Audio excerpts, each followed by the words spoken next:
Hello, I'm Fast Lawyer. Today we are going to review Cartridge Monsters VR, a game released on the Steam store February 4th, 2021 by developer Happenstance Games. It's available for the Valve Index, HTC Vive, Oculus Rift, and Windows Mixed Reality. It normally retails for $24.99. It's currently on a release sale, 15% off. I got a free Steam key through the Steam Creator Connect program to review this game. I tested this game out on the Oculus Quest 2 using the Oculus Link cable. The developer describes Cartridge Monsters as a monster catching RPG. I'm just going to call it a Pokemon clone for VR, except not as polished and not as much strategy is involved in this game as there is in the original Pokemon that you played on the Game Boy. Now, there is a big difference between this and the original Pokemon. In here, you can actually see the monsters in view, so you can technically avoid them at times. Sometimes they'll be impossible to avoid, but here you can, for the most part, pick and choose your fights. There's also another major difference, which the developer says they are working on to add to this game,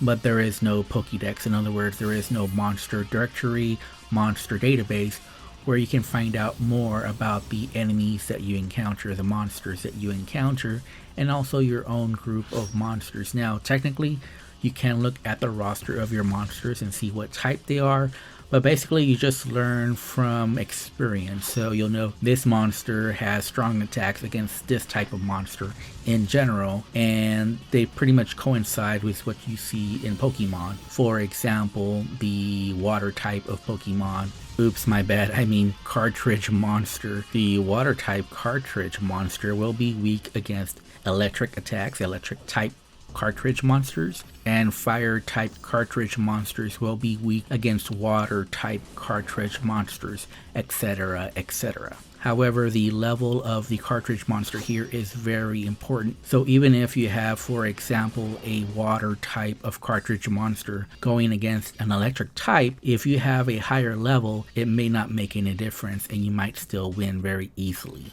Now, there is a bit of a grind here, and you're either going to be switching out Pokemon pretty often, or you're going to be using lots of items, or you're going to have to be going back into town to heal up all your Cartridge monsters before you get back into the fray. So beware of that. There is a little bit of grinding in this game. If you don't like that type of gameplay, this is probably a pass for you. This game is very similar to the original Pokemon. Like I said, the only thing is it's not as polished, and the fights, I didn't find them to be as strategic as they were in the original Pokemon, which is a bit of a shame. You know, I like to see more moves, some evolution of the Cartridge monsters, just more counters, more increasing your attack and decreasing your opponent's defense, slowing their attack, stuff like that. And that's what's really missing in this game, stuff like being able to sleep your opponents or stun them, stuff like that. It's just really missing here. And just to give you an example of the lack of strategy here, my Cartridge monsters always went first. Even when I switched them out, I would still go first. So that just didn't make it very strategic at all as far as using your different Cartridge monsters. And since you're not going against other trainers who can also use a variety of Cartridge monsters, you're always going against only one Cartridge monsters. It just makes the trash just a little bit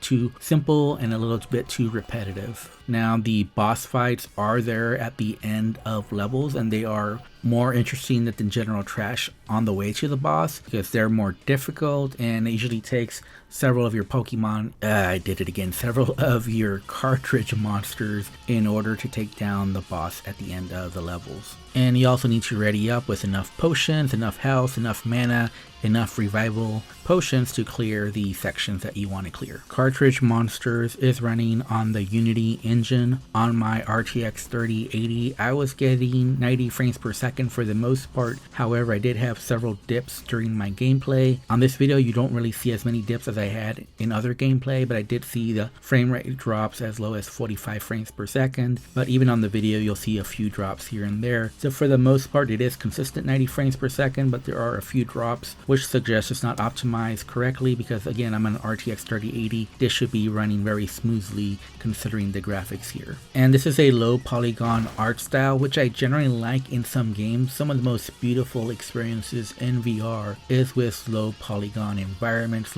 and 3D models. However, in this case, I didn't really like this art style. I thought it was too dark and the models just weren't as good as I've seen in other similar experiences. I also wasn't a big fan of the UI and the interactions in this game. As you see, you have a tablet, and from that tablet you can summon which cartridge monster you want to use and what attack you'll use as well. Now there is an alternative scheme for using attacks. There are voice commands available in this game. I did not try that at all, but the tablet method to me was just a little bit lacking. Also, just from the strategy point of view, for the most part I was only using one attack over and over again for each of the cartridge monsters that I was using, because that usually was the most effective attack, and it was just a matter of then having enough mana and having enough HP to outlast your opponent. Now you do have full locomotion and snap turning. I did not experience any major issues or bugs while playing this game, and I spent approximately a little over 4 hours playing this game. Unfortunately, the more that I played this game, the less that I liked it, and that is because of the lack of polish that this game has. Beware of that. It may seem very fun at the beginning, but once you play this game for an extended amount of time, you'll see some of the jankiness this game has on top of the lack of depth that the combat has, which is unfortunate. I hope they somehow fine-tune the combat here, because I think there is the base for what could be a good Pokemon VR clone, but right now it just lacks the depth. It's just too janky, so the game definitely needs to be fixed, updated, in order to make it a pleasant experience and a good Pokemon clone for VR, especially at this price, which is more than the average VR game. I also want to mention that I had problems with the controller-based movement in this game. I had to go with head direction movement versus the controller direction movement. If I chose controller direction movement, the movement would just be very terrible. It would go in directions I didn't want it to, so beware of that. I also had some pathing issues along with some clipping, but those are not major issues. Those are minor issues for me, just something that makes the experience overall just a little less pleasant. As you guys know, I rate the game that I played, the experience that I went through, not what the developer promises in the future or any other consideration. As such, I only recommend this game for people who really want a Pokemon VR experience and are willing to put up with some overall jankiness and also a lack of depth in the gameplay as compared to the original Pokemon. If you're okay with that, then this would be the game for you. It's also a little overpriced for what it is at the moment. I expect more polish at this price point, and if I have to rate it now, I would give it a 5.5 out of 10. I think it's got a lot of potential. If the developer fixes and updates this game, it is certainly possible this game could be rated much higher, but at this point it's only recommended for basically hardcore Pokemon fans who are willing to put up with some jank in order to get their VR clone of Pokemon. Anyways, I'm Fast Lawyer. If you liked my review, don't forget to like, comment, and subscribe. And as always, have a wonderful day. Goodbye.